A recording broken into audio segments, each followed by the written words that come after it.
كرو أو علمي أو عقلي أو سلطية أود إنه في قاتو وما تصوم على الإنتاج كعصر لها والسلام عليكم ورحمة الله وبركاته.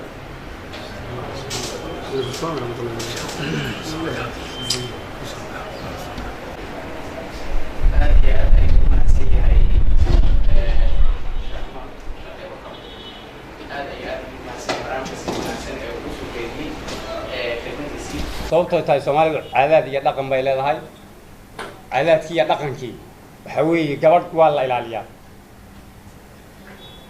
gabadh waliba markay abtigeed la joogto ta adeerkeed la joogto way ka xaq badan tahay way ka xil badan tahay sida dhaqanka Soomaalida waxaad moodaa beel weyn oo dhulbahanta la ilaalaa gabadha dhashay oo harti ah oo maamulka wax ka ah garowe ka taliya waxay ka hadleen maanaan maqan beesha garowe ee wiilku uu yahayna ma garanaysaa uu ka soo jeedaana waa beel xumaha ku tala gashay haddayna ku talagelin wiilka waxbay ka qaban lahaayeen waxba kamayna qabanin dadkooda raadiyaasha ka hadlayaan annagii buu nagu been abuuranayaayo wax ayna samaynin ayay leeyihiin waan samaynay beeshaas waanu la hadalnay gabadhu ay ka soo jeedo yidhahdeen beentoodu wey gabadha aabbaheed waa ka adeeradeedna annaga wey hooyadeedna way joogtaa cidda ay kala hadleen marka ma naqaano waxay yihiin annagu iyagaa iskala hadlay malaha oo ma garanaysaa hebel maxamuudiyada la sheegayo cumar maxamuud iyo ciise iyo waxbaa iskala hadlaan malanaya annaga lagamayna hadlin waxaanu idin leenahay beeshaasay dadku Soomaaliduna waa istaqaanaa waana la wada degan yahay waxaan annagu ka xishoonnay idinku kama xishoonaysaan waxay ila tahay marka ninku hadduu xanuunsado goor isaguna wax xanuujiyay isma garto hadduusan mar dad samadoon oo daba socda arag xanuunkii loo geystay asna goor wax qalacay ninkii geel lahaa garanaya qalacade ma jiro waa wax xanuunka gabdhuhuna waa wax dhib badan waxaan idin leeyahay war isku xishooda bulshada kale ma u sheegaynaa idinku waad ogtihiin bulshada kale ee Soomaalida kale wanaagga jecel baan u sheegaynaa beesha garowe way ogtahay waxay samaysay waxay geysatay way ogtahay waxaanu nahay laba beelood oo waaweyn annagu waxaanu nahay gobol baan ka soo jeednaa la ilaa banaadir way joogaan gabdha reerkaas ku abtirsadaay oo weliba jufadaas ihi waxa waanu ka xishoonaynaa annagu weli caadana uma lihin laakiin cara hadday timaado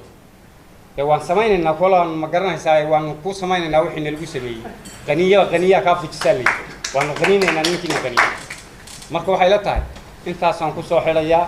والسلام عليكم ورحمة الله تعالى وبركاته. وحو كتر سنيهاي باشا محمود سليمان خاصة اسمان محمود عيسى محمود عفوا عيسى محمود أيو كتر سنيهاي باشا ولي ريف فرح بالي هذا إذا ما بضلي مكتر سنيهاي دعوة أرنتا سيدا عود دعوة يا بانو قحنا هاي أنا قاكو هالله مقع باشا شخالد خاصة بيش رافق عمر خاصة قبل كبنادر يدتك إسلام كيتشوع يا بنا رنتا وقحنا هاي سيدا أصدرتد مركي أرجو سيدا ودعضي ننكي هالكاس بالغا كحيي وحال السيودي إلا يكسمايو دولة دا سبالين ماشي هذه أيال لقيي وحاق عنتا كو قبطي وربعينتا مدحوينها سبالين أحمد محمد إسلام ننكاس أيا سوقبتي يا أيا نقول مهضنقينا مدحوينة تراتهاي قولي سان كلين هاي وانا كم محسنتهاي ساس درتد بيشاس هالكا كترسن عيسى محمود إيا متقاناي كوا كلا محمود سليمان با وح إلا هذا أرنتاس كهالي أو سفي عنو وهالي ما يسيران ساسا عدينينا ننكا اللي يلاهدو عمر ننكا اللي عمر فروينه oo gudoomiyaha gobolka Nugaal ah wuxuu uga hadlay si aan munaasab ahayn oo aan run ahayn oo been abuura oo uu leeyahay arinta waa la siyaasadeeyay waa laga wada hadlay waa laga heshiiyay ummadda Soomaaliyeed waxaan u sheegaynaa warkaas inuu soo waxba ka jirin oo ilaa hadda aan wax ka hadlay arintaas sidaas dabadabada amooyeen si kala oo uga hadlay sidaas bay arintaas u dhacday waxaa la sheegayaa oo kale islaan tidhi waxaan ahay guddoomiyaha muxuu haween miyuha wasiiradda haweenka dumarka magaceeda anugu garan mahaye sidaasi ka daran bay tidhi arrintaa aad iyo aad baan uga xunnahay waxaan cambaaraynaynaa falkaa xun ee halkaas ka dhacay ee beeshaasi geysatay waxaan ummadda u sheegaynaa inay gabadha abti u ahaayeen oo haddii ilaahay ka dhigahayo gabadh hartihii dhashay oo haddii ilaahay ka dhig dhulbahanta ah hadday arrintaa wax ka qaban lahaayeen oo ay mataqaanaaye siday tahay uga hadli lahaayeen waxba kama anaan idhaahneen waan ku qanci lahayn sidaas darteed aad iyo aad baan arrintaa uga xunnahay waxaan ku soo gebagabaynayaa aniga oo ah nabadoon bashiir caydiid beesha mataqaanaaye gobolka banaadir khaas ahaan beesha reefiq cumar khaas ahaan beesha kaxda wakiilka ah codkooda ku hadlaya dadka jooga ciise maxamuud dhexdiisa ee reer koonfureed ah inay dhinacyada kale uga baxaan oo ayna meesha ku sii nagaanin sidaas ayaan ka codsanaynaa inay sidaas ogaadaan oo dhagahada geliyaan sidaas waan ku celinhayaa mar labaad baan ku celinhayaa ciise maxamuud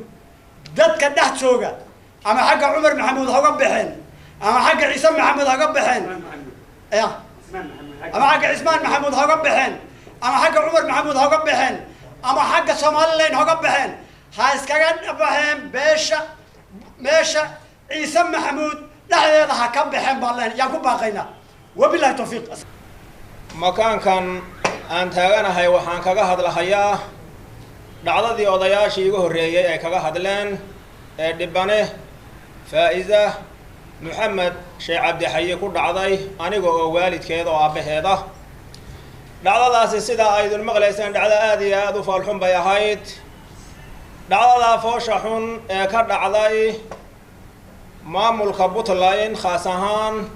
magaalada boosaaso ka dhacday